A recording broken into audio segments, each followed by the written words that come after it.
40 বার এই দোয়াটি পড়লে আল্লাহ তাআলা মনের সকল আশা পূরণ করবেন। নবীজি সাল্লাল্লাহু আলাইহি ওয়াসাল্লাম এটা আমাদেরকে জানিয়ে দিয়েছেন।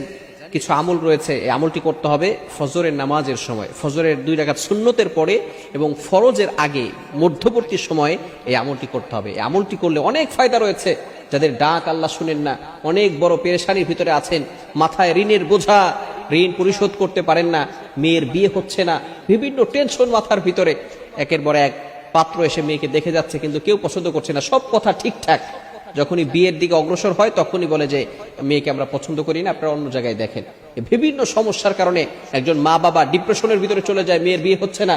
এই সমস্ত সমস্যার কারণে আপনি একটি আমল করতে পারেন, 40 বার এই দোয়াটি পড়বেন। সেটা হচ্ছে আপনি ফজরের নামাজের পরে এবং ফজরের নামাজের সময়, সুন্নতের পরে এবং ফরজের আগে মধ্যবর্তী সময় পড়বেন। এটা হচ্ছে শাইখুল ইসলাম ইবনে তাইমিয়া 28 নম্বর খণ্ড 242 নম্বর পৃষ্ঠায় এই আমলটির কথা নবী সাল্লাল্লাহু আলাইহি ওয়াসাল্লাম আমাদেরকে জানিয়ে দিয়েছেন। সেটা হচ্ছে কি, ইয়া হাইয়ু ইয়া কাইয়ুম লা ইলাহা ইল্লা আনতা বিরহমাতিকা আস্তাগীথ।